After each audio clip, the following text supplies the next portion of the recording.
Hello, and welcome to the Not Okay, It's Okay podcast.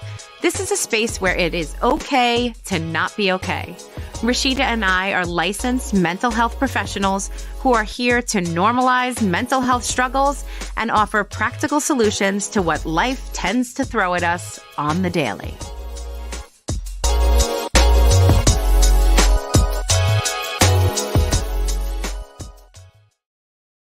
Oh. Hi. Hey, welcome to what is now season 3, episode 2. Can't believe it. Of the Not Okay, It's Okay podcast. Hello. Hello. Thank you for joining us a little bit late this evening, but that's okay. It was my mistake. I totally brain farted this week. And once again, Ming Chen saves the day. Yay. So, and thank it gives you. more people the opportunity to just kind of check on in. Okay. Yeah, that's right. They're home. Absolutely. So today, in honor of Black History Month, we decided that we wanted to do a show on Black/African American culture and its effects on mental health.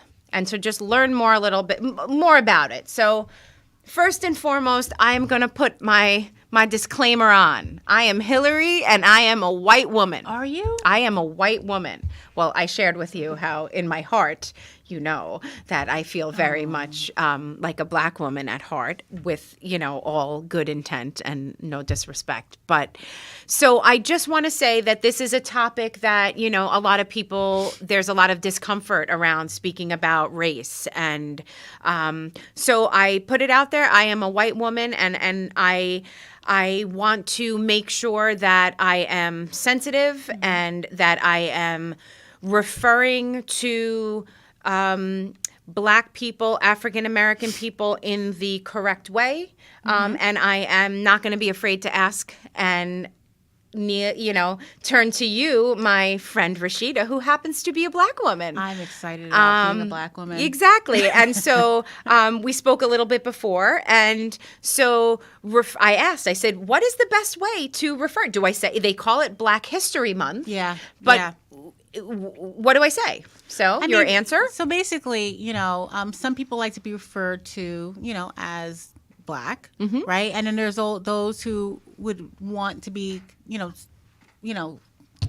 identify as African American. So for the audience out there, we're going to interchange, you know, when referring, you know, to Black/African Americans. /Caribbean/Jamaican. Yeah, there's so many Absolutely beautiful cultures.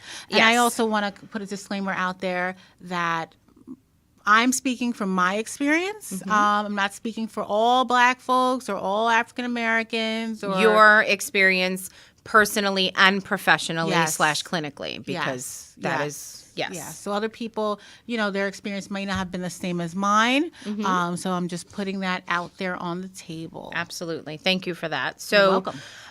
First and foremost, let us just, you know, culture, right? We've talked in a lot of our past shows that our first culture, whatever that looks like, usually family of origin, right? We learn the goods, the bads, the rights, the wrongs, the shoulds, the shouldn'ts, and I'm going to add the possibles and the impossibles. Yeah. Right? Because a lot of times we learn via our culture, oh, you can do that, you can't do that. Yes, that's possible for you. No, that's not possible for you. So keeping that in mind, we are going to do a little bit of a deep dive. I have some questions for Rashidah as my Black/African American co-partner, my partner here. But first, Rashidah, you were going to chime in with some really interesting statistics. Yeah, so just for the audience out there, I actually got my statistics from the census as well as SAMHSA, which is the Substance Abuse and Mental Health Services Administration. And so when we look at, you know, Black or African Americans, 13.4% of the U.S. identifies, again, as Black or African American. And of those 16%, it's reported they report having a mental illness within the past year, which is over 7 million people. That's a lot of people. That is a lot of people. I'm going to trust you on the math. Yeah, and so like when I was looking at it, it said like, you know, that is like combination of Chicago, Houston, and Philly. Wow. right? So that is a lot of individuals. Absolutely. And so just putting that on the forefront, that, their mental health crosses so many various lines, doesn't discriminate. Yep. And so I'm, again, happy to be talking about this topic Yeah, today. absolutely. Another statistic that I came across in kind of doing my research this week was that 80% of the mental health clinicians out there are white. Yeah, I believe it.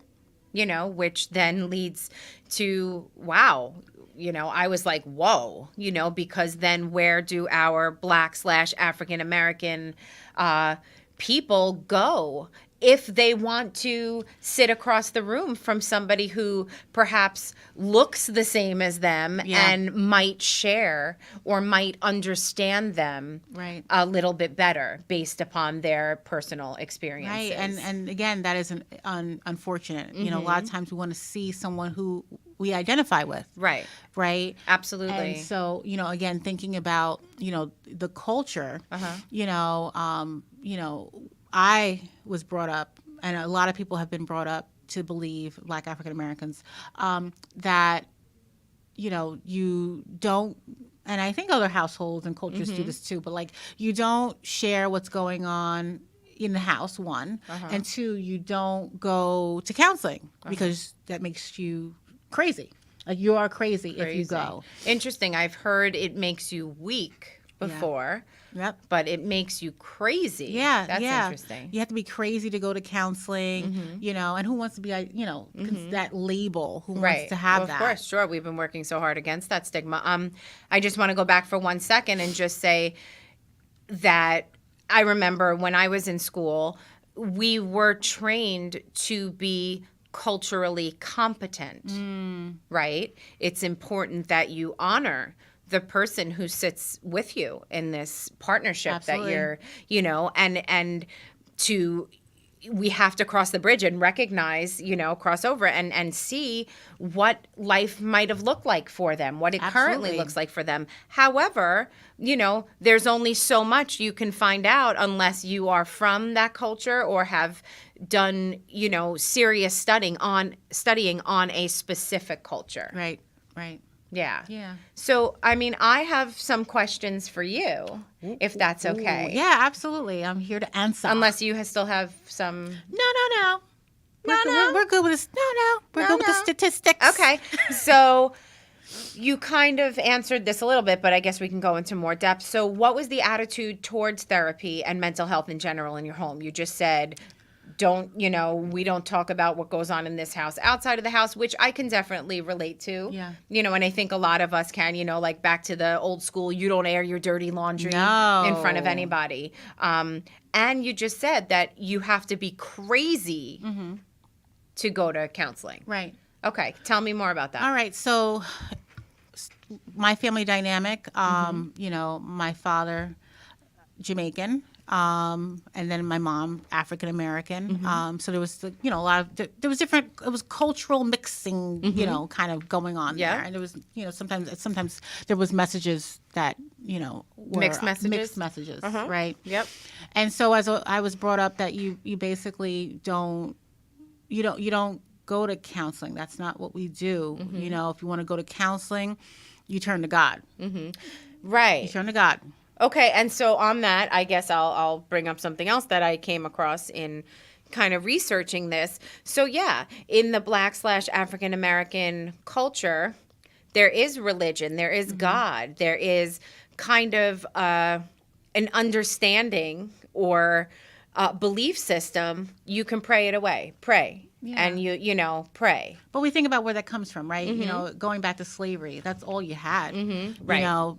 With all the trauma. Right, God that will incurred. fix it. Yeah, and that's to survive that trauma. Right.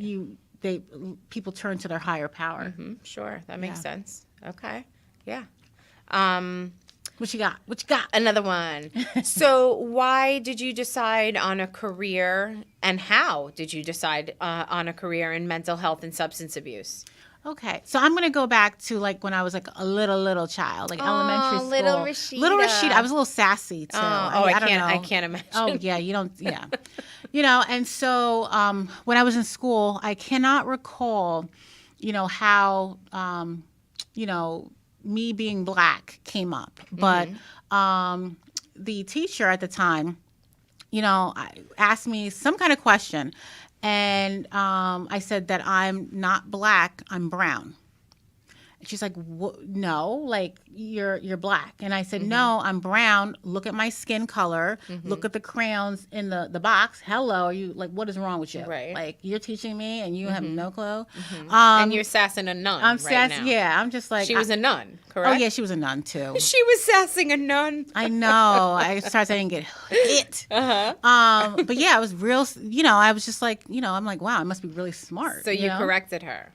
And was that the worst? That was the worst thing I could have done. Because, at that time, teachers were really quick to call, Right. your parents to tell you. So your parents got a phone call. Yeah, the phone call. I didn't know they were going to get the phone call. She threatened the phone call, but I was like, maybe she'll forget by the end of the school day. And when I went home, basically I was told to never say that again. Never say that you're brown and not black. Yes.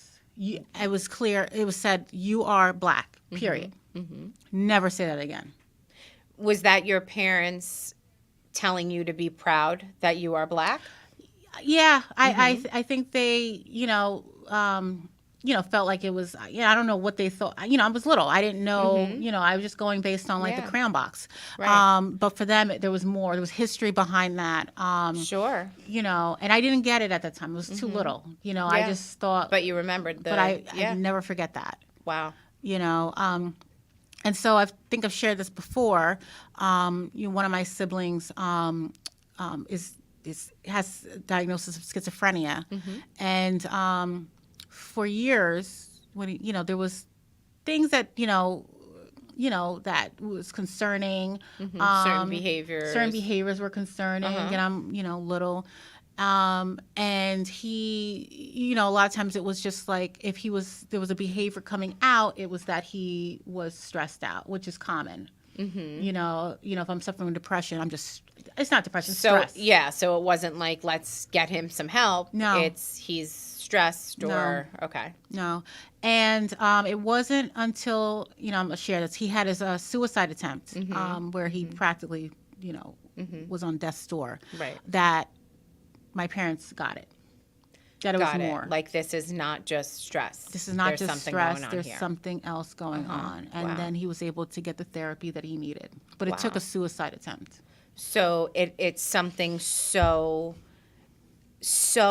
traumatic, first of all, such a giant cry for help. Yeah. That clearly it wasn't stress, and that was what pushed your parents to then say, wow, something's going on here and we need help. And we need to go find it. Wow. Yeah. I mean, even when I would think about like when we'd have like, yes, what do you want to be? What do you want to be? And I said, I want to be like a counselor. And I was just like, why do you want to do that? That doesn't make why do you want to do that? Right. And so every Thanksgiving it was like, here's the counselor, and it was frowned upon. So they kind of gave you some crap for it. Yeah. It was like the therapist is here at the table. Yet you still kept going. I still kept going. Feeling passionate because of your experience with your sibling. Yeah. And just feeling like, and just in general wanting to help people, Okay. And here I am. Yeah. Thank goodness. My journey. I'm I need a Lifetime movie, people. There needs to be, I got some more stuff, but somebody needs to find me. The road to becoming Rashidah. Another question I have is, so how do certain friends of yours who are Black, African American, how do they currently feel about mental health? Because I would hope that the climate is changing, the belief system is changing, but I can only hope. I would say that a good percentage are what they would say. I'm not down with counseling, like that. I'm not down with counseling because. Because it's, I don't need to go to somebody. They still refer to quack. Quack. They still again, this is my experience. They still think that you go to a psychiatrist and you lay on a couch and you just talk. Right. And so we know that that is not what a Right. psychiatrist's role. A psychiatrist is, they diagnose and they can prescribe. Yeah. Most do not do talk therapy. You would go to a counselor, a therapist, psychotherapist, social worker to do the talk therapy. We can diagnose as well, by the way. Yeah. But to do Yeah. the talk therapy. Okay. Yeah. So there's the misconception too. And yeah.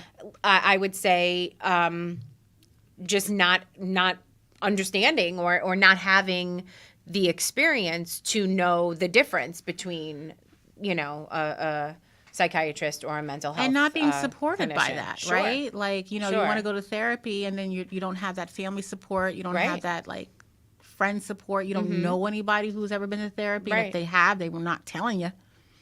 You know, Gotcha. so it's just really, really rough. So this is currently. Currently. So not much of a shift? I mean, not much of a shift. It's not a conversation that I would have with them. I'm not saying, oh yeah, my job, I do therapy and stuff like that. Right. Or I've entered into therapy before. But they are, they have their views. I'm not going to be able to change those views. Okay. And I respect that. I'm going to ask a question, and I know I'm safe here with you, so I'm just going to ask it. It's a safe space. It is a safe space, and I know that because you know Yeah. that any of my questions come from a true place of not knowing and wanting to know and Yeah, wanting absolutely. to be educated. So is the fact that 80% of the mental health clinicians out there are white and that there is a, correct me if I'm wrong, and I apologize in advance, in the Black and African American cultures, there is a distrust Oh, towards absolutely. the white people. And this is just, again, I'm putting myself out here. We put this disclaimer out. This is not a comfortable conversation, but we're okay. Yeah, we're okay. good. We can have this conversation. We're really So do you think that this stems from the distrust? Absolutely. I mean, again, think back, when slavery was a thing, right? And Sure. just trusting, white individuals. Oh, we're going to just take you someplace, and then you end up, enslaved, ripped from your family. Families ripped apart, too. Ripped apart, Right. right? Never, you don't know where they are, don't see them, and just a whole slew of traumas, right? So Yeah. that's the first experience, right? Sure. And then there has been experiments that have been, done on Black people. Tuskegee, the Yeah. syphilis, Yeah. right? When Yep. was that? That was in the 70s, wasn't it? I think so. That was in the 70s. You want to do a quick what that was? Well, or? I mean, basically they were, part of an Black men. experiment. They weren't aware. They weren't aware They're- of what the test. It wasn't a test. It was a study. Yeah. They were doing a study, but they were misinformed what the study was on, and they were actually given syphilis. Absolutely. Which is why within the counseling and mental health world, there is now we have to talk to every client that we meet Yeah. and let them know what their rights are, what will be going on here, Yeah. all because of that. Yeah, Black men were targeted and given a disease, Right. unbeknownst to them. Right. And so that's huge. Right. So there's history of this clearly. There's generational trauma that continues Absolutely. within the families. Absolutely. And then perpetuates fear of white people. And so why would I trust my mental health? Yeah, and again, how you were taught, like, if I was raised in a household where it was like, you don't trust white people, you don't go to church or whatever, Right. A lot of times, if that's what I'm being, what's being said, I don't know any different, and then, and then potentially have the risk of then continuing that along, through the generations. Right. Okay. Yeah, that makes a lot of sense. And I also think it's like important, African Americans are more likely to be misdiagnosed with schizophrenia, and for a slew of reasons. Why? We're looked at as angry, I don't know if people heard of the angry black female, I heard of the angry black female. We're angry. We present with paranoia. We're paranoid about society, people against us, people following us, right? Ooh, fit in the bill for schizophrenia. So I will ask the question, but I do know this answer. Why are black or African American women perceived as angry black women? Well, I mean, it stems from, again, when the black men were ripped from the families, the black African American women had to be both parents, had to take care of, I would say she had the right to be angry that occurred, and the right to be paranoid that something else bad was going to happen to her family. And if that she was the only one holding it together, for a family of 5, 6, 3, who knows, holding it together, there is, So that's where the stereotype comes from. It's the strong black woman, because we had to be strong. So we can't just refer to you as a strong black woman. You got to be an angry black woman. Yeah. Okay. Yeah. And I actually share with Hilary, because we think, so a lot of times we think that none of this is still happening. We've moved past that. But I was sharing with her someone shared a workbook, their child's workbook. And in there, it had a picture of like 2 males, 1 white, 1 black, 2 females, 1 white, 1 black. So the white male, female were depicted as proud and happy, and the black female and black male were depicted as angry and sad. Yeah. Sad. Right. And so you think about a child of color seeing that, right? It's that subliminal kind of message, right? That perpetuates itself. Understood. Yeah. Listen, this is, it makes sense. Yeah. It makes sense. I'm hoping and I'm hopeful that we will be seeing more Black and African American men and women coming into the mental health force, because there is such a need, right? Because, and I know you have the resources, there's nothing wrong with wanting to go, oh, hello, that's my son. My phone is on silent, but not for him. There is it's okay for you to want to go to therapy and pick somebody that might look like you, or you might think that, hey, they can relate to me. Yeah. But then think about it. It's slim and far between, right? Slim pickings. And then there's I don't know where to go, right, to find a therapist. I mean, just think about it, like to muster up the courage to just go and then try to navigate the system, and then again, sometimes there's a fear of saying hey, do you have a Black person on staff? Right. Because they don't want to be looked at as they're being picky, or it's not being picky, it's having a preference, and that's okay. Yeah. Like when I go and if I ever do go get a massage, I would like to have a woman there. Okay. I prefer to have female therapists. Why? Because I think that they will relate to me and what goes on with me. I prefer to have a female gynecologist because she has a vagina. Right. You know what I mean?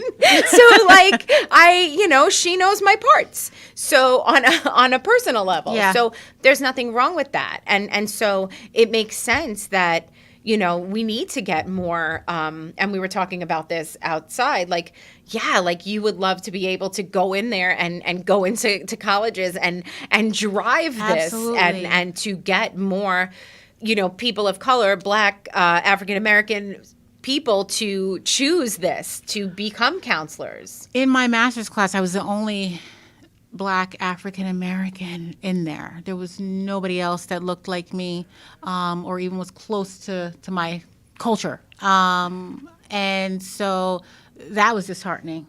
Of course. I was like, am I supposed to be here? Is this what is going on here? Is this possible? Is it possible? Right. And of course it's possible because you're there, you have the grades, you have everything. Right. Should you made the program. Yeah. And so, again, I'm so happy you stayed there and did this. Oh my gosh, it was hard staying the course. But sure. I had in that program, shout out to, I don't know what year I graduated anymore, but what year. It was 82.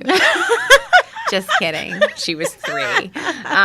But it was very, there was a lot of people that supported me, when I felt like I couldn't do it, or that I didn't deserve to have a seat at the table, and so, again, a lot of them were, white, and of other different descents, and they got me through. Beautiful. They got me through. Good. I'm glad they did. Yeah. Allison is here, and she's leaving a comment, which I think is, I guess fair, right? Everyone's entitled. Listen, there is definitely unfair labels, but any person that speaks loud and with passion will be called angry. I'm often called an angry white bitch. That's because you are. No, I'm kidding. That's because I know her. I could say that. But I think we also have to add to, it's depicted on TV.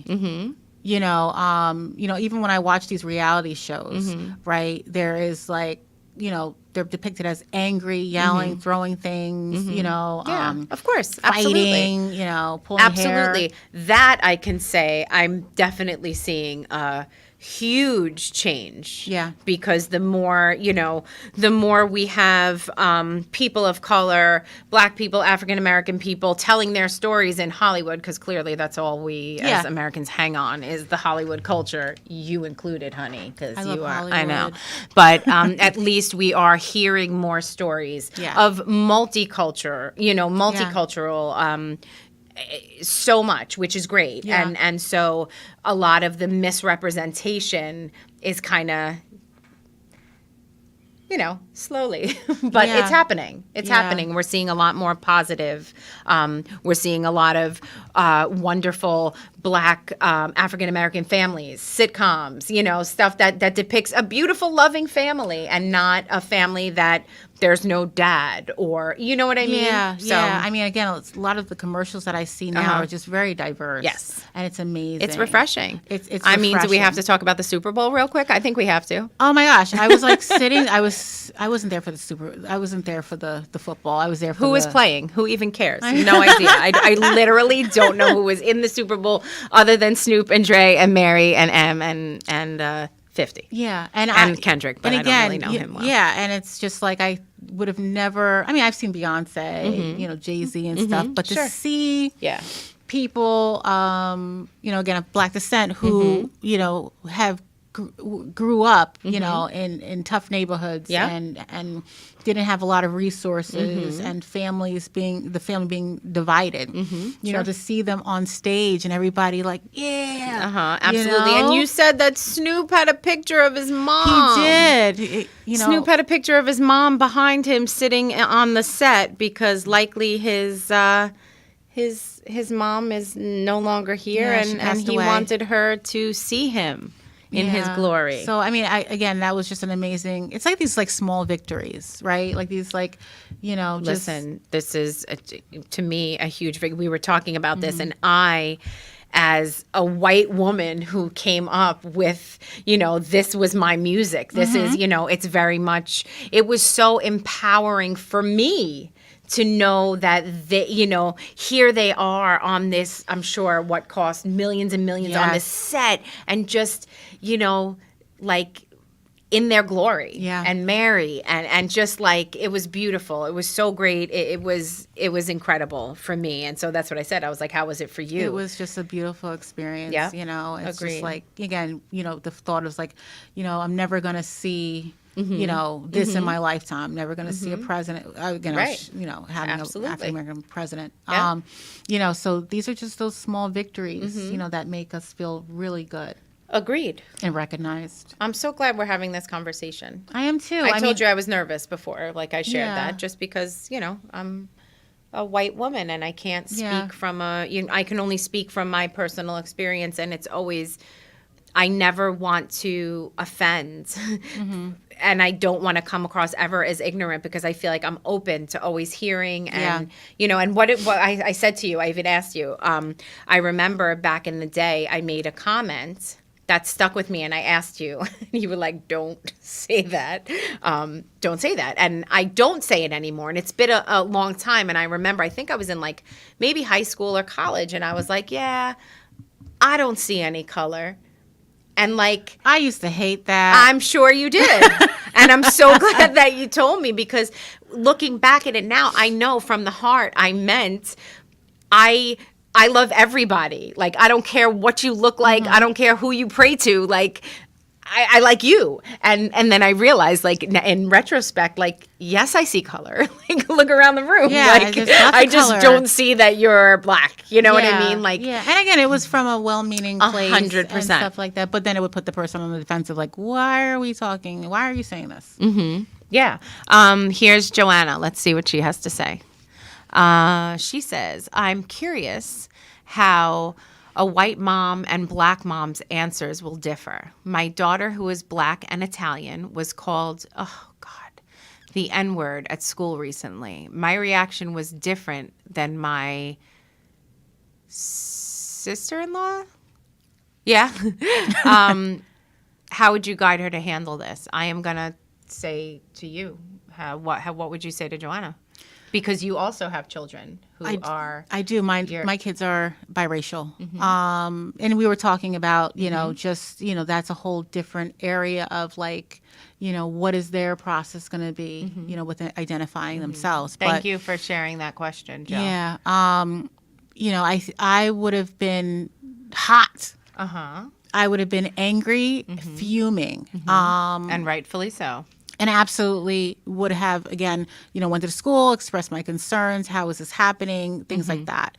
But what is different between with being black and white people do not have the discussion with their child about, like, you got to be careful what neighborhood you go to. You can't wear a hoodie in certain areas. Like Right. We were talking about the difference about moms of boys. Like, me sending my son out and worrying is a very different worry than a mom of a black or African American boy going out. It's just a different worry. It's a exponentially different worry. Yeah, so it's a conversation, that is, again, different, because we have to have these conversations. If this happened to my child, I would have to think really about the conversation, because, again, I may be coming from a place of anger and rage, right? And it may not be in that emotional. Once we balanced our rational, emotional mind into wise mind. So, what would you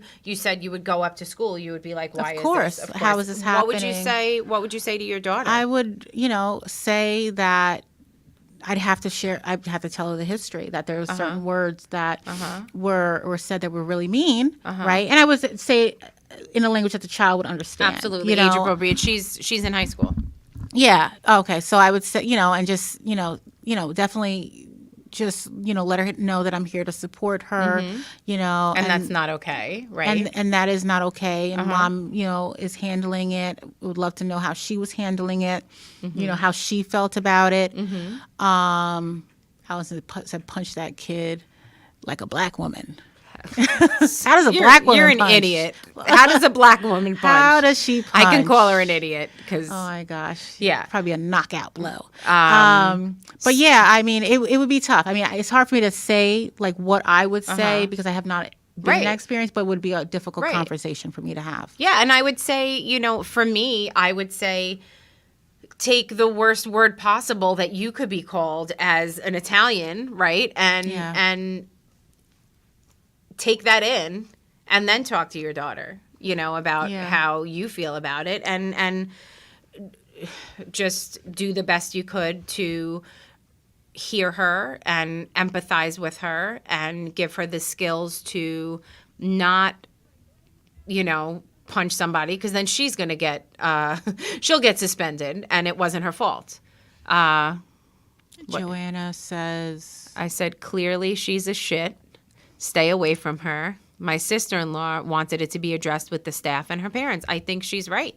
Yeah. I think you're both right. Yeah. I think, and again, like, and again, how is this must not be the first incident that happened, Right. Maybe, right. But her. let it be known that it is happening. And we're aware. Yeah. Like, we are aware, and it's not okay. And Absolutely. you need to figure out, like, how you're going to address this. Yeah. 100%. But that's a difficult, thing to bear witness to. Yep. I hear you. So I think that this has been an incredible conversation, one Yes. that, we might need to do. We as humans don't want to sit in the discomfort, but I've been sitting here and I'm okay.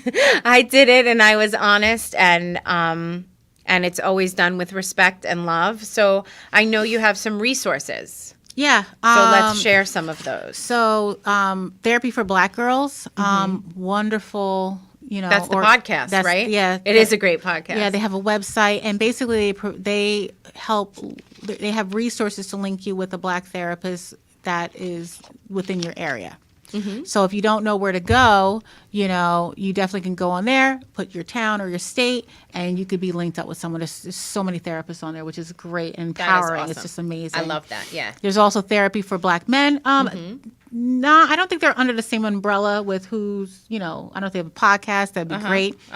But again, similar situation. You can find, like a Black male therapist if that's, what and you it's choose. okay to go out and seek a Black or African American Absolutely. therapist if that is who you would feel more comfortable with. It only makes sense. Yeah. It makes sense. It's not racist. It is not. It is necessary. We want to have someone who we feel would relate to us, and hopefully they do. And if they don't, find the next one. It's okay to have a preference. I Absolutely. prefer not to eat, calamari, not with not breaded calamari.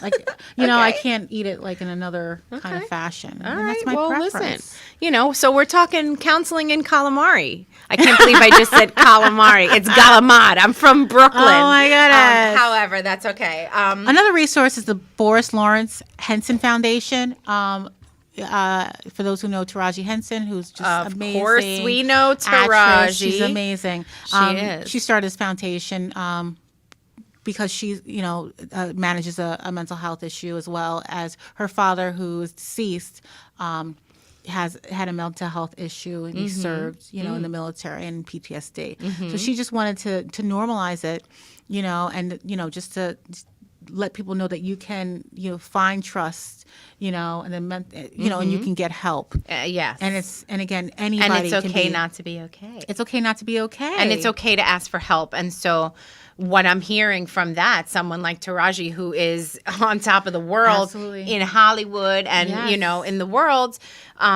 she's speaking out. Yeah. So letting the Black and African American and Caribbean and Jamaican cultures know that it is okay. Help is there. Don't be afraid to ask for it. Yeah. So this is great. One more organization. Sure. It's called the Loveland Foundation.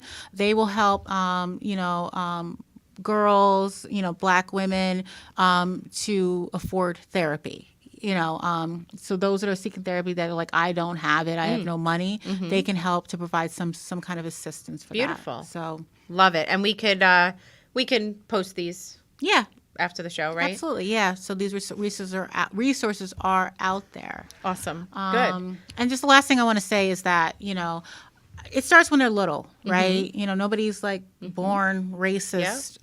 Nope. It's the environment, what they're taught, in the homes. Yep. I am a big proponent of, kids learning in school, that they can be anything they want to be, and to see faces in those positions. Yes. Because if you don't see it, it's hard to aspire to it. So again, for those who have been around in our time, there was a time where people, your parent would come in and say what they did, and so there needs to be more, my Black people, African Americans, West Indian, Indians. Don't get all choked up. I'm getting very choked up. You can have a nice drink of ounce water. Let's represent. Let's show the kids that they can be anything that they want to be. Absolutely. Anything's possible. There are no impossibles, especially just because of the color of our skin. So this was great. I think, maybe we'll do more about this. Yeah, absolutely. We're going to try to make the uncomfortable comfortable. Yeah, it's having these conversations. It's uncomfortable, but you know what? To be a therapist out there, like I'm getting really deep now. To be a therapist, you have to share, have an interest in, what a person has experienced. Absolutely. And that cultural humility, I don't understand what you are going through, what you've been in. But help me understand. Help me What does that look understand. like? What does Yes, that feel like? yes. Yeah, absolutely. That- So we do, again, here I am, a Yeah. white woman, I'm a counselor. When I have somebody come in and we are not of the same culture, race, religion, tell me more about that. How does religion play a part in your life? How did race play a part? Like, this is part of, you know, when we do like an intake, a biopsychosocial, we're finding out, you know, just what you've been through, what has life looked like, and not to be afraid to ask these questions in a respectful way and from the heart and from a place of wanting to just do better. So, what was I saying? James Baldwin, the famous Black artist, writer, he was like, he said, we have to, I wrote it down, we have to, we can't fix what we can't face. So, Love that. Yeah. So we'll end on that. Thank you for listening and kind of going through this with us, and have that more to come. Have a conversation with your kids. Absolutely. And to end on a very light note, Oh boy. pick it, bowl of no shame. Oh my God, I can hear the paper. What is the strangest thing in your refrigerator? Mealworms. That's so funny. You know, for what you had your reptile? Reptile. Okay, so that's in my household too. It was like kind of normal for me. I'm like, we're they're in there, the little container. Oh, that was easy. You know, the little container, Yeah, put little a little container. calcium on them, and Worms. Yeah. Okay, that's funny. We have the same answer for that. That is so interesting. Okay, here's this one. I'm like, worms. I was like, that's the norm. Right next to the milk, right? Right? Yeah, it's worms. Butter. It's next to the butter and the cream cheese. Okay, milk and butter. What is your favorite quote from a TV show, movie, or book? Oh, that's hard.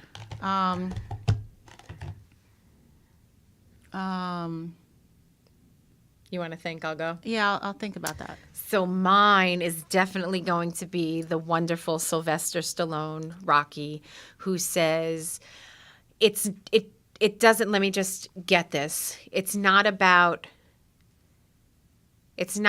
how hard you can hit. It's about how hard you can get hit and keep moving forward. I love that. That's always been, I guess, ever since Rocky V, that has been a quote that has stuck with me. I don't I mean, I love a lot of quotes and I can't really recall them, you know, right now. But a song. Because it's Friday and I ain't got shit to do. No, I'm kidding. It's not Friday. But it's there's a song. It just pops, random stuff pops in my head, people. And he said, ain't no sunshine. Ain't no sunshine. Ain't no sunshine till she's gone. Oh. You ever watch? I know the movie. Ain't no sunshine. Ain't no sunshine's gone. Yep. I love that. I love that. Everybody, there's no sunshine when she's gone. I love how you just said, you're just so funny. Okay, thank you. Next week, we're going to be talking about relationships. It's February, love, relationships, and, you know. How's your relationship That kind of going, thing. people? We will see you next Wednesday at 6. See you next time? Wednesday. Well, different time, same place. Share this with a friend. Yep. The Not Okay, It's Okay podcast includes casual conversations related to mental health, self-care, practical tips and resources, along with validation that not being okay is okay. You acknowledge and agree that the following warnings and disclaimers shall apply to all of our content. This podcast represents the opinions of Hilary Scheer, LPC, and Rashidah Cartwright, LCADC, and their guests to the show. The information provided is for informational purposes only, and we recommend that you consult with a healthcare professional for medical or mental health advice. The views and opinions expressed in the Not Okay, It's Okay podcast are our own and do not represent that of our places of work. Do not use our content in lieu of professional advice given by qualified medical or mental health professionals. Always seek the advice of your own medical mental health provider related to your specific medical or mental health condition prior to implementing any recommendations or suggestions from using our content. Privacy is of great importance to us. That being said, all people, places, and scenarios mentioned in the podcast have been changed to protect patient confidentiality.